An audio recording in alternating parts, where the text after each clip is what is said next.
Oh, hey, Chris. How was the colonoscopy? Oh, brutal, man. I don't know, something snapped off and it's just hurting. Yikes. Sorry about that. Hey, you know how some dogs sort of look like their owners? What if case makers share the same traits as their cases? That's ridiculous. No, it kind of works, right? I mean, because like the Pure Base 600 is cool, right? And you're arguably cool, right? The case is super quiet, and you've always been on the soft-spoken side. Yeah. See, it's totally true. Actually, there's one more thing we have in common. What's that? Well, after the colonoscopy, I think I also support a 360mm radiator. Does that like include push-pull or? The Pure Base 600 from Be Quiet offers a tempered glass side panel, sound damping material, and a highly versatile design. Ships with a pair of powerful PureWings 2 fans and intentional support for 360 radiators. Click the link in the description for more info.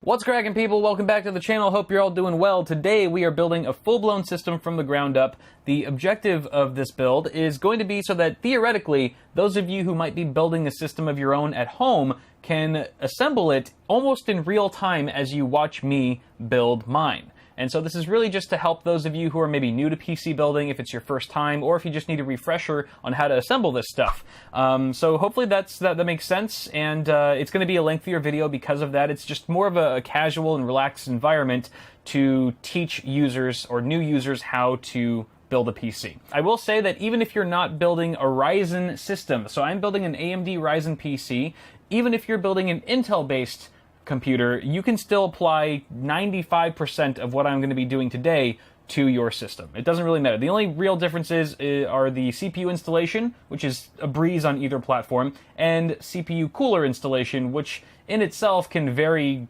greatly even on the same platform depending on which manufacturer of cooler you're going with. So, that being said, ladies and gentlemen, am I just building this computer just for you guys? No, of course not. This is actually going to be my cousin's gaming PC that I helped him assemble, or that I helped him pick out the parts for. I actually did a video, you can go ahead and check that out, where I sort of make a parts list, and that parts list looks drastically different from the hardware you see before me, because I went back to the drawing board several times and was like, no, that doesn't make sense. That's stupid. So I've swapped it out from, it was originally going to be an Intel system, and now it's AMD Ryzen. What do you know? It just seemed to make more sense with his budget and stuff. For those of you curious, the build we're looking at today is around $1,200 MSRP, you know, give or take $100 or so, depending on the prices, how they fluctuate all the time and stuff. But let's go ahead and go over the parts, shall we? One by one. I'm going to do it really quick because we've got a lot of building to do right afterwards. So first off, our CPU of the hour is the Ryzen 5 1600. It's a 6-core, 12-thread part.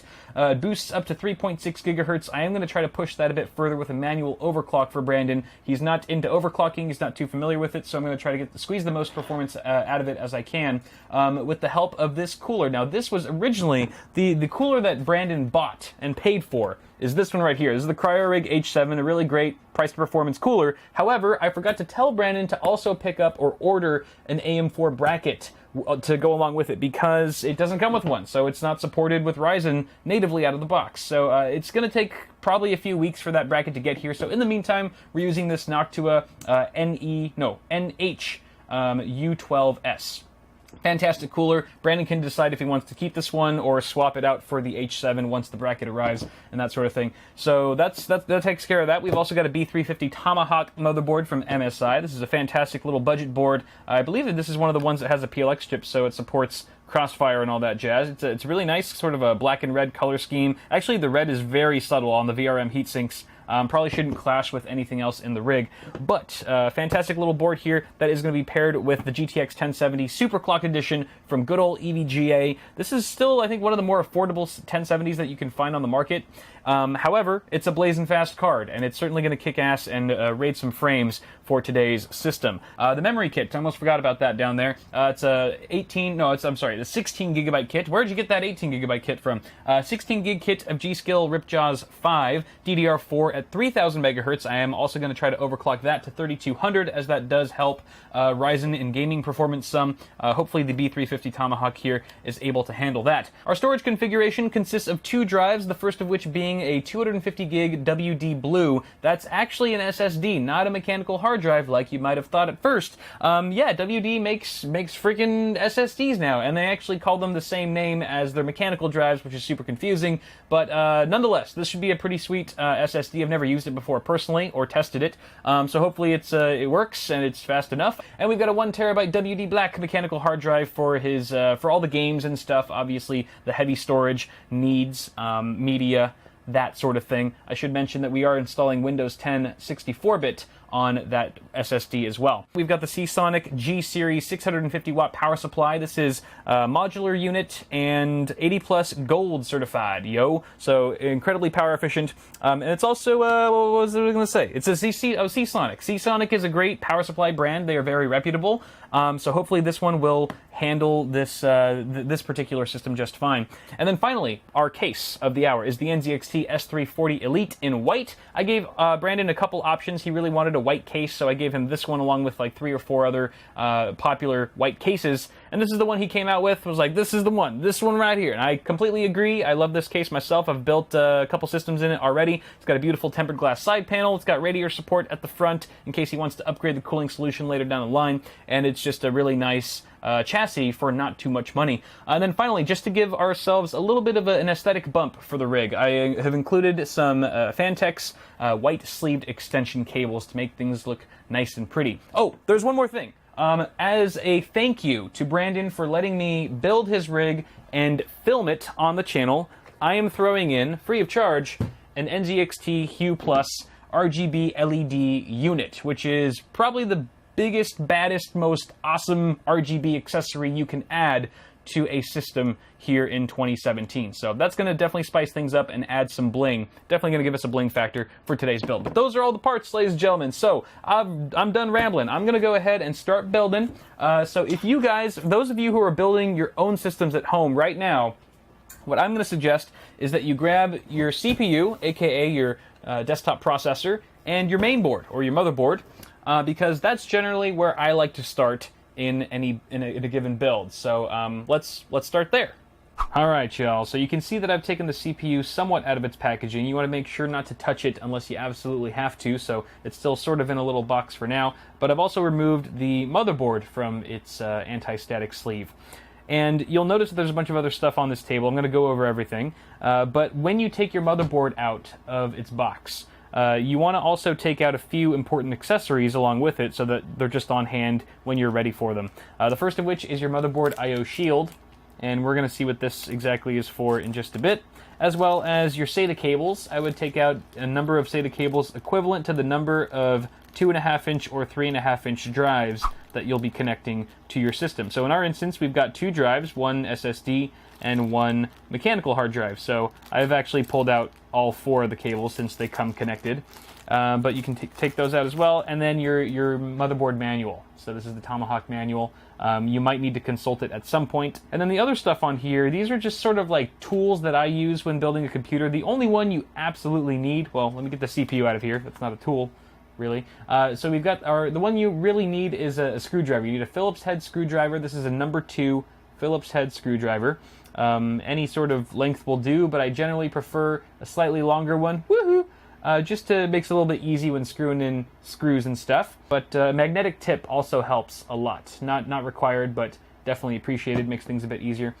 And then we've also got some cable management accessories here. So zip ties. Generally, there's at least one or 2 components in your build that will come with zip ties, but they're usually very few of them, and they're not like the right length, or they're too cheap and stuff like that. So I have my own on hand. Again, this is not necessary, just kind of creates a cleaner build for the cable management part. And then I've got some Velcro ties in case I need them. And then, of course, some wire cutters to cut the zip ties and stuff. A pair of scissors also works just as fine. Don't use a knife, that could be dangerous.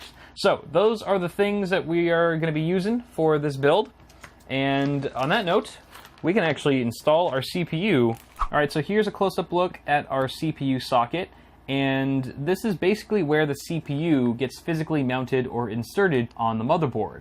And this one in particular is the AM4 socket. AM4 is only compatible with AMD Ryzen CPUs, at least at the time of filming. So don't bother putting in a non-Ryzen AMD chip or an Intel chip, God forbid. Bad things will happen if you do. So just stick to Ryzen for AM4 and you'll be good to go. So if you are building an Intel rig right now, I would suggest going to some sort of tutorial. Maybe I'll link one. I'll put a card somewhere if I can find a good tutorial on how to do that on the Intel platform. But for ZIF sockets for Ryzen, it's really quite simple. All you do is lift up this bar here. There's a little bar that's got a little latch. You kind of got to push it to the side a little bit and then lift it up like so.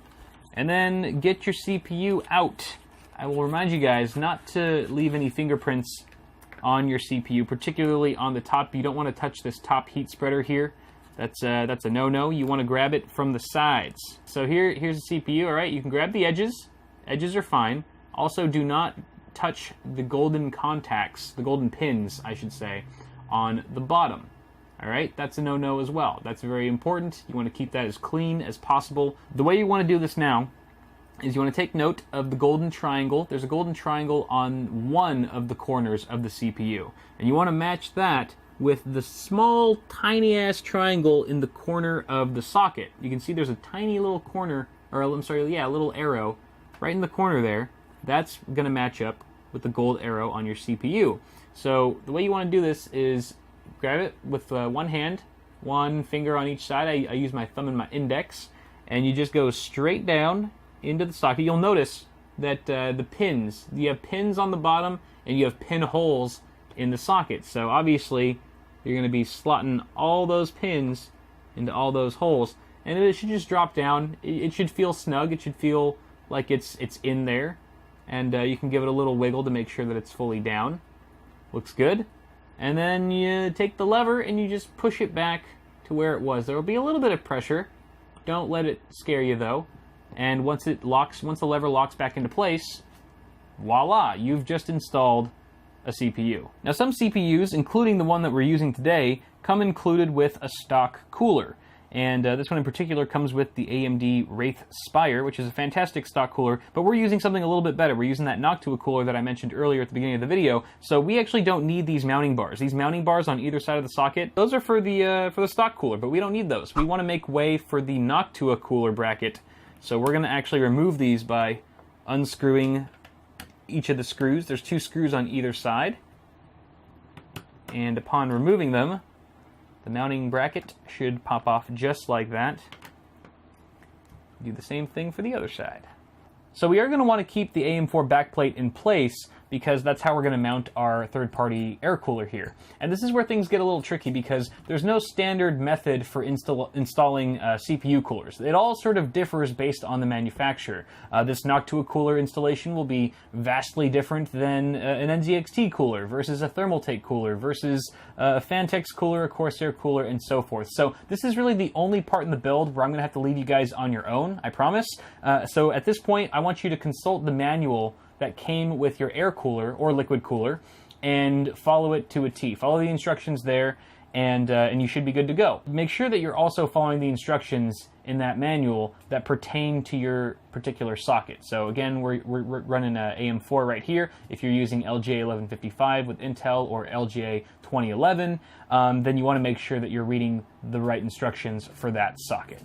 But before I let you go and off to your own installation with the cooler, I will teach you how to apply thermal paste. And it's fairly simple. Thermal paste is basically a thermal interface material that basically is a heat conductor between the heat spreader of the CPU and the base plate of your cooler. It basically allows for heat transfer between your CPU and the cooler so that you get better absorption, better dissipation, and superior thermals. If you don't use thermal paste, you're going to have a bad day. You always, always, always want to use a proper application of thermal paste. So what you want to do, I have a little plunger here. Yours probably looks a little similar. I like to do the grain of rice method. So straight in the middle, it's just how it sounds. You want a grain of rice size of thermal paste. You can go a little bit bigger. I would say grain of rice works for LGA 1151, for example, and similar, because it's a smaller chip, and you don't really need that much. Ryzen's slightly bigger of a heat spreader, so we're gonna do the green pea method the green pea method is slightly bigger than the grain of rice. Bada bing, bada boom. Beautiful. All right. And ideally, the theory here is that once you push this thing down, once you smack it down on the CPU, it's just going to spread it across the entire heat spreader. And so you'll actually get much fuller coverage than what it looks like right now. So on that note, why don't you go ahead and install your CPU cooler while I install mine, and we'll meet back afterwards. Sound good? All right, go for it. Good luck. I believe in you.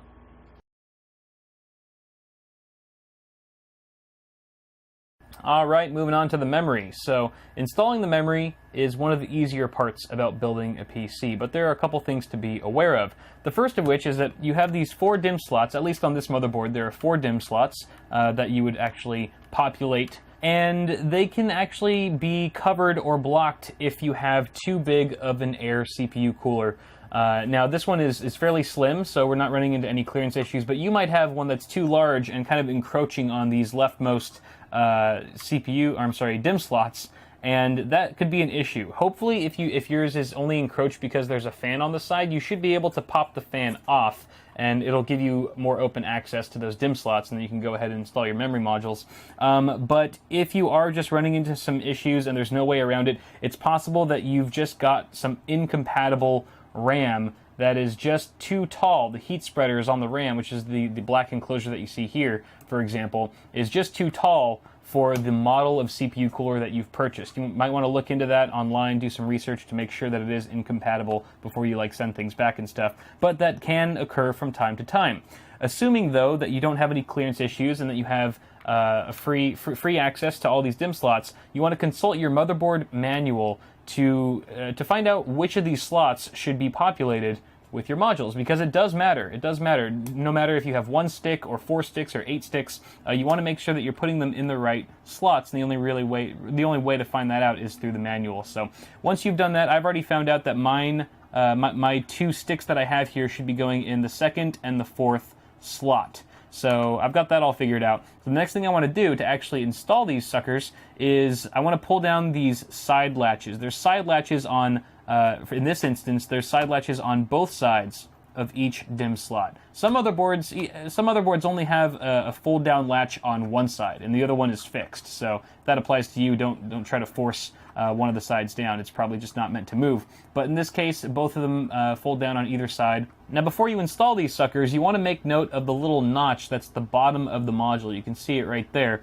It's off-center, which means that these are keyed PCBs, which means they can only go in a certain way. So you want to match that notch up with the notch that's in the DIMM slot itself, just to ensure that you're plugging it in the right way. Otherwise, you could damage the module. So once you've got that figured out, go ahead and line it up, and applying equal pressure on both sides of the stick, you want to apply force downward until both of those side latches that you popped down earlier snap back into place. So we just did the first one. Let's do it again for this guy.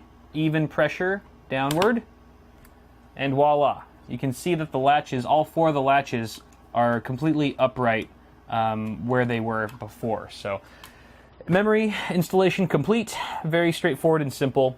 Let's move on to the next step. All right, we've got our case now. So go ahead and get your case out of the box. Be careful with it, especially if you've got something like a tempered glass side panel. It can be very fragile. And what we need to do is sort of prep our case so that we can fit our now prepped motherboard snugly inside of it. So I'm going to go ahead and take off this side panel. Now, if you guys have a more conventional side panel that's not tempered glass, you probably don't have these 4 thumb screws directly on the side. You probably have 2 thumb screws on the back or something similar, depending on the case. So go ahead and remove the side panel carefully. Be especially careful. I mean, whether or not you have tempered glass, you should still be careful if you have like an acrylic side panel window or something like that, because they can scratch very easily. I would advise leaving the plastic wrap on the side panel window until you're absolutely done, 100% complete with the build. I know it's tempting. I know it's tempting to peel it off the second you see it and go, ooh, ah. But trust me, you'll thank me later. It's not worth it. Now I'm also going to remove the back side panel, and you guys should too, just in case you find any accessories back there. A lot of times case vendors like to put the accessories inside of the case. They like to hide them either in the drive cage or in the power supply shroud somewhere. So go ahead and take your accessories out. You will be needing them very soon. In fact, right now. Let's go ahead and put the case on its side so that the main side is facing up and the back side is facing down. Boom. And here's where you want to bust out your motherboard I/O shield that I told you to remove from your motherboard box earlier. Take it out of the plastic wrapping, like so. It's like an ASMR video now. And you want to make sure that you line this up properly. Generally, the shiny side, if there's a shiny side, is going to face inside, inward of your case. And the really nice outside, or the really nice part is going to be outside, obviously, because you can see it. And the way this goes, so you already know it's going to go either this way or this way, right? With the shiny side inside. Now it's just a matter of which way does that go. You can just line it up with your motherboard, or I can just tell you a rule of thumb, where you see the little circles, all the little audio circles, that's going to go on the bottom, towards the bottom of the case. That's pretty much the best way to tell. And then just go ahead and pop it in. This can be a little tricky. It's hard to know once you pop this in, and it's sort of, you have to kind of do it by feel and by sound. So you hear that? That was part of it popping in. And you want to just double check. You have to look really closely to make sure that the entire perimeter of your I/O shield is flush. So you just want to double check, push it firmly around the edges, make sure it's all good in there.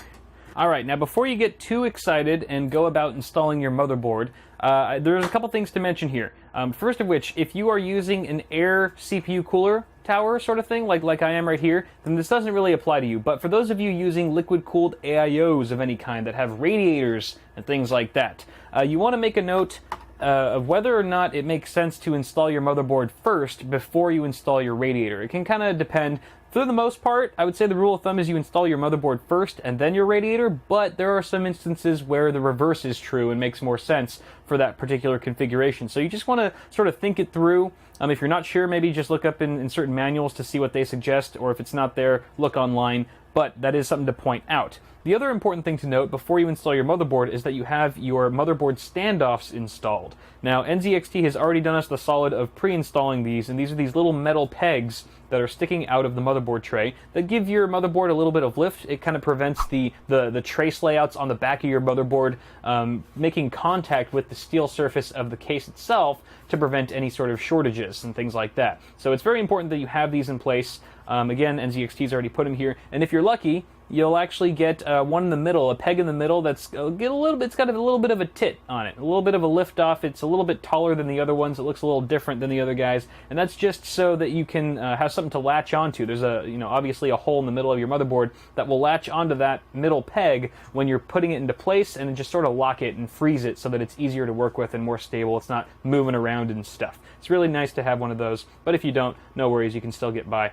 Now, the other thing to be aware of is that not all standoffs should be in the same place for every situation. For example, these are in the ATX configuration for ATX motherboards, which I in fact have right now. So that's good. So I don't need to change anything here. But let's say you were building for some reason with a micro ATX motherboard and you needed to rearrange the standoffs to accommodate that particular form factor.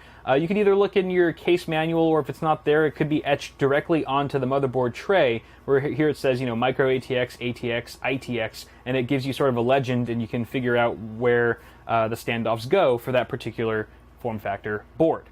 Now then, we can go ahead and mount our motherboard now that that's all out of the way. And I like to grab the motherboard by either side. I really try my best not to grab it by the CPU cooler. That's a bad habit of mine, I know, I need to stop. And then I just sort of just push it in there, just gently. I like to look at the back of the motherboard, or behind the case, so I can align the I/O, the rear I/O, with the I/O shield. And then if all goes well, the middle peg, the lifted peg, will latch on, and voila. The motherboard's not installed yet. Don't put the case upright. It'll just probably fall out and something will break.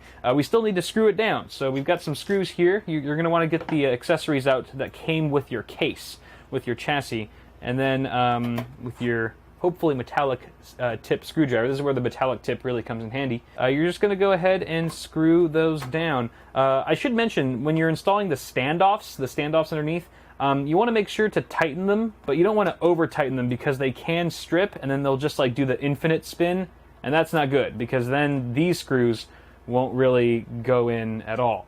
And then likewise, when you're screwing in these screws, you want to make them snug, but not too snug. Again, because you could strip them, and if you over tighten them, then removing them, when you remove them, you might actually pull out a standoff, or the standoff might come along with it, and that can be a pain sometimes to work around that. So you can expect with a standard ATX motherboard that you have to input about 8 or 9 of these screws. We only have to do 8 because the middle standoff is a raised one, but if yours is not raised and it looks like all the other ones, then you will have to put a 9th screw right there. And voila, now we can say our motherboard is properly installed. We can put the case up if we wanted to, which we're going to actually need to do now to install the power supply. Alright, so I've got my power supply here, and sure enough, it is partially modular, which means you have some of the essentials that are just hardwired into the power supply, and the accessories, or the peripheral cables, if you will, are separate. So you could plug these in as you see fit, depending on what devices you want connected, which is really nice. Helps clean up cable management a bit, because you're only connecting the cables that you need, instead of everything and trying to find a place for the ones that you aren't using. So I've kind of already figured out which ones I need. The ones that are connected are the standard essentials that most people will be using anyway, which is your 24-pin ATX. This goes to your motherboard directly, as does the 8-pin EPS. This is the CPU connector. And then we've also got one for PCI Express. This is for your video card. We've actually got 2 8-pin connectors. These are 6+2 pin design. You can see that they kind of split off, and this is going to be plenty for our video card, so we don't need to add additional PCIe cables to this guy. What we do need are our peripheral cables. So we need some SATA cables here, both for our 2 drives. We do have an SSD and a mechanical hard drive that are SATA. They use SATA connectors, so we're going to need to power them with this SATA plug. You can see that there's actually 1, 2, 3, 4 SATA connectors on this one cable. So hopefully if we wire things properly, and this cable is long enough, we'll be able to wire both of those hard drives with one cable. 2 birds with 1 stone, so to speak. And then we've got 1 more of those. This is another SATA cable, exactly the same as SATA power, that is actually a little bit shorter, and there's only 2 connectors on this one, and this is going to be going to our NZXT Hue Plus. You may have other SATA-enabled devices that need to be powered, such as, let's say, a built-in fan controller into your case. Or there's Molex as well. Molex is a completely different plug that did come included. We do have some Molex cables included with this power supply, but we don't have any Molex devices that are in this system, so we don't need to use those. The other thing is, with the matter of which way do you want to install the power supply, I generally say face down, especially with cases now having ventilation slots at the bottom with dust filters, as this one does. If your case does not have any sort of ventilation at the bottom here where the power supply mount is, then I would say flip it up top. Otherwise, I would go to the bottom. Now, this is a bit of a unique layout. Actually, there's plenty of cases that do this, but the S340 Elite actually has this bracket on the back with removable thumb screws, which you still, for some reason, need a screwdriver to remove. That's silly.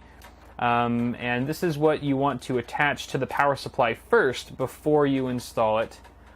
I would say most cases do not use this method. Most cases you just slot the power supply in. Oh, that's the wrong way. You would just put the power supply in, and then you would just directly screw in 4 screws into the existing holes. But this is a little bit different. NZXT is getting all clever with it, so I'm going to get my power supply screws that came included with the case. I think you might also get some screws that come with your power supply, but more often than not, they're going to come with your case. So we're just going to mount this guy on here. Alrighty. Okay, now then, before we install the power supply, I'm going to connect all the cables that I need right now, because it's a lot easier that way to connect them outside of the case than it is to try to finagle them inside once the power supply is already installed. First SATA cable, and you want to make sure that you're plugging it in. It's all labeled, so it says PCIe, that's for our graphics cards, the CPU, obviously, and then peripheral IDE / SATA, which is what we want. That's the one we want right there. So you can just pop that sucker in and do the same thing for our other one. Boom. Okie dokie. So then now, what I like to do is sort of group the cables together and push them through the back side of the power supply mounting area and just slot it in like that and screw her down. Now some cases will have you mount the power supply from behind the motherboard tray this way. I'll just have you slot it in from this side as opposed to behind the case. But every case is a little bit different, so again, check your motherboard, or I'm sorry, your case manual for details. Alright, that looks good for now. We're going to leave the power supply cables as is for now. We're going to move on to something else. Let's do the front panel connectors. Oh, how exciting. So here's a look behind your motherboard tray, and for starters you can see our power supply that we literally just installed with all the cables coming from it. But then you've got this whole other mess of cables that seems to be stemming from the front of your case. Apart from these two, these are fan cables, we'll talk about that later. And these are your front panel connectors coming from the front. Everything that's at the front of your case, including the power button, reset button, power and hard drive LEDs, USB ports, audio jacks, etc., that all needs to get wired to your motherboard one way or another, and that's what these cables are for. So each one represents a different thing. You've got your USB 3.0, which is the big blue one, USB 2.0, which is labeled, and these really tiny ones, tiny ones and make up your hard drive and power LEDs, your reset button, power button, etc. And then you've got special things that pertain to only some cases, like your HDMI port here, if you're into VR, and an HD audio for your 3.5mm headphone and microphone jacks. So yeah, we've got these to plug in. We're going to have to flip the case around so that we can start wiring these guys correctly to their appropriate headers. Alright, so we're on the other side of the case now. You can see I've already routed all of my front panel connectors through the various cutouts in the case. Now I did this strategically. I didn't just pick any old cutout and stick a cable through. I actually routed each cable through the cutout closest to its appropriate header, which is why the HD audio connector, or the HD audio plug, is right next to the HD audio connector on the motherboard. The USB 3.0 connector is right next to the USB 3 header on the motherboard, and so forth. So that makes it really easy for plugging and plugging things in. I'm just going to go ahead and start with the USB 3.0. Now the USB 3.0, in fact, all of these except for the really tiny cables, the really tiny connectors, are keyed. So you want to make sure that you're plugging them in the right way, or you're going to have a bad day and break some pins. I have broken many a USB 3.0 pin before, so I am a little nervous right now. There we go. USB 3 is secured. Moving on to the little guys. We'll move on to the little guys. The little guys, so we've got power LED, and hard drive LED. The common one that's missing here that the S340 Elite does not have is the reset button, but that's okay. We're gonna locate it on the motherboard. It's right here for this particular board. You're gonna have to look it up in your motherboard manual. Each board's different as to where these little guys go. Actually, sometimes it's printed. Oftentimes it'll be printed somewhere on the motherboard telling you where the pins go, and in this case we do see that. Power switch is plus and minus that way. If you're not sure which way is plus or minus on the switches, I believe it's you'll see a little arrow indicating plus, the positive. Side with the no arrow is the ground, and then we've got the hard drive LED, which is right there on the bottom. Underneath, this could be a pain. There we go. All right, little bastards are all plugged in. We can move on to our USB 2.0, which is right next door. This is also keyed, as I mentioned. And if one of these pins snaps off on any of these headers, you're pretty screwed. Oh, also, by the way, for the USB 3.0, I should have mentioned this earlier, I'm sorry. If your motherboard has two of those ports, it looks like you could plug it in either or. See how this one also has a USB 3 port down there? they are effectively identical. So it really doesn't matter which one you plug it into, just whichever one is more convenient or what have you. And then this is the HD audio. There she blows. There she blows. Front panel connectors are installed, ladies and gentlemen. Let's go ahead and do the fans next. I like to start with the little wires first, and then we can work our way up to the big kahunas, like our 24-pin ATX and PCIe after we install the video card and stuff. So, fans. All right. Fans, actually, we don't even have to cut right here. You'll notice that there are no fans at the front of the case, which is kind of odd, and that's by design because NZXT is expecting the user to install an AIO at the front of the case, which comes already with fans. So, since we're not using an AIO, we're using a air cooler, not a liquid cooler, we are going to install 2 additional fans for my cousin. So I've got actually 2 NZXT fans. These are from my my other NZXT case. These are 120 millimeters.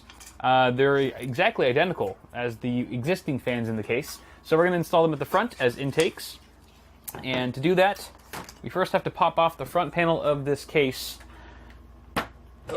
You just pull it like that. Not every case will have the front panel pop off so easily. Some of them have latches that need to be undone and so forth. So let's just install these guys. There's a little cable cut out here. Can you guys even see what I'm doing? Yeah, you can. Where my fan screws at. All right, we've got direct airflow now going straight to the CPU cooler and soon to be the video card, which we're going to pop right there. And now we shall route all of the fan cables to the various fan headers on the motherboard. We should first locate where those headers are. There's one here, there's one here, and we got 2 up here. And then the 5th one is actually being populated already by the CPU cooler here, this fan.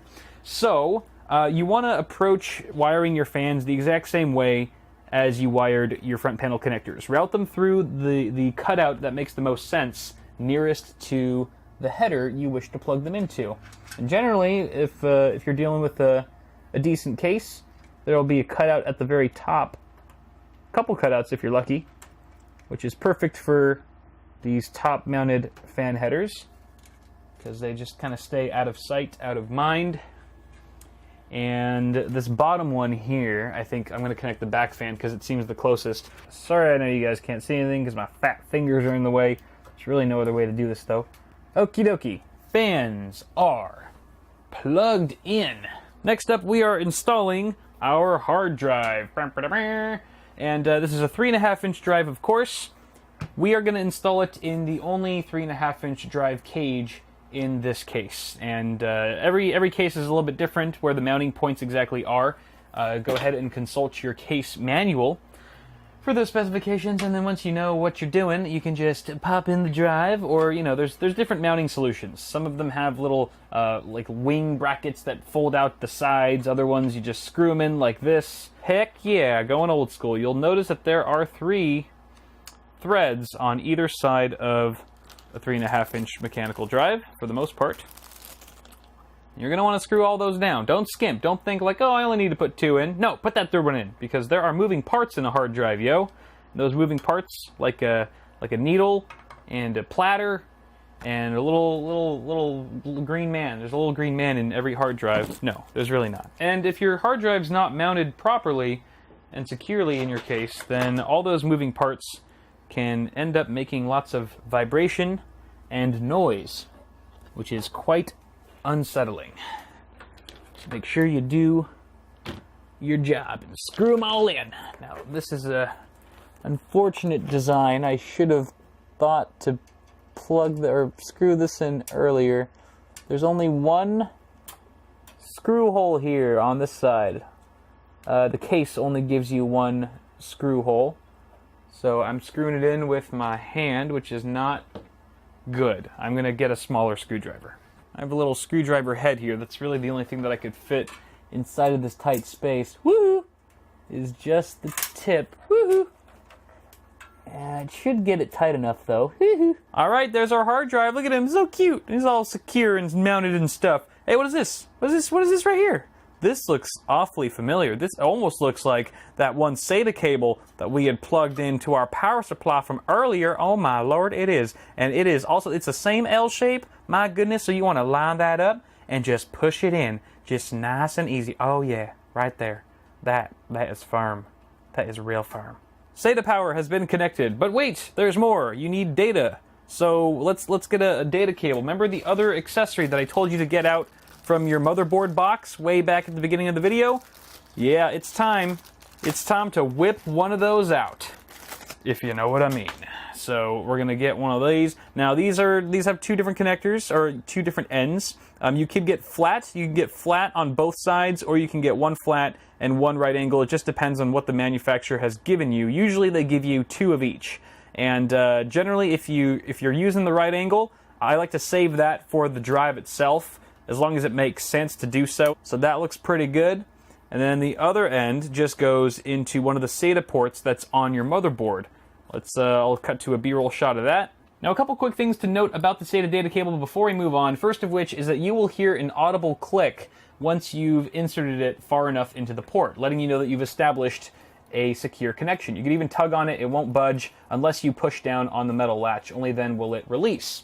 The other thing is, how do you know which of these ports to plug into? I mean, they all look the same, but if you consult your motherboard manual, it will tell you which of these ports are wired to the native chipset on board, this one being B350, and which ports are wired or controlled by a third-party add-on controller. Add-on controller is good to have, but it shouldn't be your first choice. You should always opt for the native chipset on your motherboard. In this case, all four of these ports are natively controlled by B350, so it doesn't really matter which ones we go with. But if you were to connect, let's say, an SSD, in particular, it doesn't really matter for hard drives too much, but I'd still recommend native chipset anyway. If for sure an SSD, you want to be sure that it's plugged into ports controlled by the native chipset. Otherwise, you could incur a bit of a slowdown in certain situations. So, just to be safe, native chipset, check the motherboard manual. Good. Okay, you know what? While we're here, why don't we just stick in another one, so she said, for our SSD that we're about to install, yo. Sounds pretty good to me. Alright, I don't like the way that looks. I'm gonna do it flat, like the other one. It will be creeping up behind him. Alright, there we go. Beautiful. Okay, now we gotta install our SSD. Alright, so as I've been saying throughout this video, every case is a little bit different, and that means you don't know. I don't know where you're going to be mounting your SSD to. I don't know if it's going to be above a power supply shroud like this one, if it's going to be behind the motherboard tray, maybe in a drive cage somewhere at the front. You just don't know with SSDs these days. They're just so darn small they can fit pretty much anywhere. So case manufacturers have come up with so many clever options for mounting them in different places. But consult, once again, your case manual to find out where you should place your SSD. Oftentimes they give you more than one choice as to where you want to mount it. I would mount it in the best place. That would be my recommendation. And there are 4 threads at the bottom of every SSD. There's also threads on either side of the SSD, so depending on the case maker, that will determine where you're screwing things in. In this case, obviously, we're doing it from the bottom. I like it better on bottom, personally. Oh, by the way, I took the sticker off the SSD already because it was hideous. Oh, you know what? This is an important lesson. Before you mount your SSD, you might want to think about plugging it in first with your SATA and data cables, if it makes sense. Again, use it as a case-by-case sort of suggestion. But in this particular situation, it does make sense to connect the cables first before mounting it down, because the port is hard to get to once the drive is mounted flat against the chassis. So I've got one cable for you here. There's the data. And now we give it power. When I say power, that you're supposed to come out when I say power. You ruined it. So let's go ahead and mount this just the same as we did with our hard drive. You might need to bend the cables a bit. You need to flex them a bit just to get them to play nicely sometimes. Look at my forearm. Ugh, working that out. Yeah, I've been screwing a lot lately. I don't even mean that in like a dirty way. I've been using the screwdrivers very frequently. Let's see. Why don't we mount the Hue Plus over here? You know, oh shit. I should have mounted the Hue Plus here because it's a little bit bigger. I don't want a big fat thing in the middle. I'm gonna swap it. I'm swapping it. I don't care. So the Hue Plus is also 2.5-inch form factor, although it's kind of a fatty form factor because it's like 30 times as thick as this thing. Get down onto the power supply shroud. Thumb screw, thumb screw, thumb screw. So this is the Hue Plus. This is the brain, if you will, that controls all the various effects and colors, blah blah blah blah. And this particular kit comes included with some strips that you can attach to the brain. LED strips, that is. Voila. So I realize that this part of the build doesn't apply to most of you because most of you aren't building with the Hue Plus. However, you can check out my video on the Hue Plus if you want more info on it. For now, I'm just going to go ahead and take care of this, but we're going to skip it for the purpose of this video and move on to the next part. All right, guys, now we're plugging in our meaty connectors. They're not really called meaty connectors. They're just the bigger plugs, certainly much bigger than the front panel connectors or the fan headers. So starting with the 24-pin ATX. This is our supplemental motherboard power connector, and it's the big one. It's the big, fat, chunky one. It's hard to miss. 24 pins, if you want to count them, just to be sure. And you'll notice that there's a clip on one side and no clip on the other. All right. Remember that clip, because there'll be a little edge sticking out, a little latch on one side of the connector, so the clip will go on that side. So yes, these are keyed. They will only go in that one way. Sorry, my hands are in the way. Oh boy. Boom. All right, it's plugged in. Next up, we've got our 8-pin CPU connector, and this looks like 2 cables, but it's actually just one, and it splits off into 2. The end that splits off into 2 is the part you want to plug into your motherboard. Sometimes when it's split, you'll actually have a little mechanism to lock the 2 halves into place so they stay together, like so. And then the header on the motherboard that you plug this into is typically located in the top left corner, right there. So you just gotta feel around for it. This port here can be a pain, especially if you don't have much room. And hopefully I remember to put an annotation when I was talking about installing water cooling radiators that sometimes it's best to install your power supply first and then your motherboard, and then plug in this gosh darn cable before you install your radiator, because sometimes the radiator, if you're mounting it at the top of the case, can easily block your 8-pin cable. That's good though. There's a cutout at the top of the case, fortunately. Thank you, NZXT, for that. Just route it right through. Oh, there's our LED strip falling down. And then bam! Next up, we've got our PCIe extensions for our graphics card, but we don't have a graphics card installed yet, so we should do that first. All right, and moving on to our last component for today, which is the graphics card. Woo! We made it. Very exciting stuff, and this is a really straightforward installation. The first thing you want to do is consult your motherboard manual and find out which of these PCIe by 16 slots you should be populating. Typically, it's the top slot, but you want to check the manual just to be safe. And what you want to do first is lower the latch that's at the end of the slot you wish to populate. And then once you do that, actually kind of opens it up for access. And then you need to remove some expansion slots. And the number of expansion slots you need to remove depends on how wide your card slot width is. So this is a 2-slot card. You can see it's got 2 rows, 2 of these little rows here. You can look up the specs, the official specs on the manufacturer's website just to be safe. So you're going to remove, since we have a 2-slot card here, we need to remove 2 expansion slots. The first one being the one that's just adjacent to the slot itself. And then since we're going to need room below that, we have to remove the expansion slot beneath that first one. So very simple process here. You're going to want to undo the thumb screws. In the S340 Elite here, there's actually like a second panel, or there's like a big panel that you have to remove first in order to access the thumb screws. So I'm going to go ahead and do that first. Most cases don't have this, so that's one less little step you have to worry about. All right, so that panel's gone, and then you just remove the 2 thumb screws that you need to access their expansion slots there. Haha! Look at that. All right, Beautiful. So now we have room for the video card. We're going to go ahead and just hold it gently. And you want to just sort of line it up with the slot. And you'll see that there's actually a notch. You'll see there's a notch in the video card connector. And that should line up with a notch in the motherboard slot. And very much like your memory, you'll hear a nice click. A very satisfying and noticeable click. And then you just go ahead and screw the thumb screws back in. You want to make sure that they're fairly tight. You don't want to over tighten, but make them snug. Now this plate back on.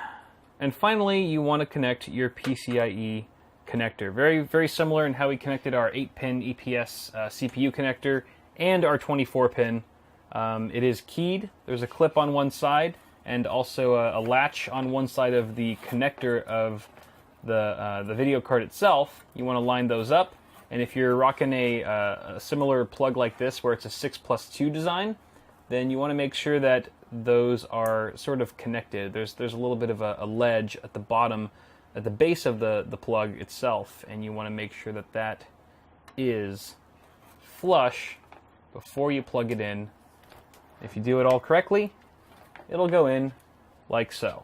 And then you want to route this obviously through the best possible grommet. You could route it through this right here, this sort of sidebar, at least for the S340, or it could go down below into the basement, but I kind of like it behind. It just makes it a little bit more discreet. It's all a matter of preference on how you like the look. Okay, and then obviously you always want to make sure that all the plastic wrap that comes on your fresh products is removed before operation. You don't want any of this stuff getting too hot. These computer parts can get really toasty. You don't want melted plastic in your rig. All right, I think that's good. I think we're good. I think on that note, we just got to take care of some cable management, which is on the back side, and we will be completely done with my cousin's PC. And hopefully you'll be done with yours too. So where do you even begin with something like this? This is pretty intimidating if it's your first time or you're not too familiar with how to do this, but it really is quite straightforward. And honestly, guys, I've done, this is sort of an old video, but I have a in-depth video on cable management. So you can go check that out for even more detail than I'm going to give here. This is going to be more high level. But essentially, you have to see at first what you have to work with in your case. So this one in particular has a huge basement. There's just like this huge enclosure that goes over the power supply and the drive cage, and you could just stash a bunch of cables down here and it wouldn't be visible on the other side whatsoever, which is your beauty side. You want that side to look nice. This side, more or less, it doesn't matter as much. It's kind of a personal preference thing. But for me, since I have this nice basement to work with, I am going to be taking advantage of that and stuffing a lot of cables in there, being a little bit lazy, but hey, if it's there for a reason, I'm going to use it. Now, for those of you who don't have a nice big basement to stash a bunch of cables in, you probably just have to do it the old school way and sort of tie down. You have to group together cables. All right, you have to find out what makes sense when you bunch them up. All right, which cables can be bunched together, and using zip ties in tandem with the tie down points that are around your motherboard tray, should you have them, is always a good idea. That keeps the cables really flat and up close against the motherboard tray so that you can fit your side panel on once you're all done. The other thing that this case has that not many do are these little cable clasps. This is not actually very common on most cases these days, but it is very handy. I'm going to be using these as well to aid in my cable quest. You obviously want to make sure to connect your extensions, all the extensions that you've used, to their appropriate cables coming from the power supply, otherwise your components won't work. So fortunately, thanks to NZXT's brilliant cable clasps here, I don't really need to use many zip ties at all, but I will use it for our 8-pin CPU connector here, since it's sort of off in right field. Once you're done with your zip tie, you can go ahead and snip it off with your wire cutters or scissors, whichever one. And we didn't even have to use any Velcro straps because just the cable management in this case is super boss. But there you guys have it. There's cable management, pretty much done. Again, like 90% of this was just shoving stuff into the basement, but hey, it works, and it's not too difficult to redo or rewire things or service it in there. if we absolutely need to. But hey, holy crap, our build is done. That's a horrible angle. Let me go ahead and change things up for you so you can see what it looks like all powered on. Alright guys, so I discovered the audio clip for this outro was actually corrupted after I sent the rig home with my cousins, so I gotta do this lame voiceover while you watch me turn the system on for the first time, but technical catastrophes aside, the build was a success. The rig posted just fine and seems to be in healthy working condition, so hopefully those of you building at home find yourselves in the same boat, and you're now ready for Windows installation or whatever operating system you choose to go with. I'm sorry if this video didn't have the same amount of polish as some of my other content, because it was just really long and kind of difficult to edit, but I hope it helped you along with your own build and leaves you with a new sense of confidence and appreciation when assembling a PC. So if you enjoyed the video, don't forget to toss me a like on it before you go, and feel free to subscribe to the channel for more tech stuff on the way. Have a good one, guys. Thanks so much for watching, and I'll see y'all in the next one.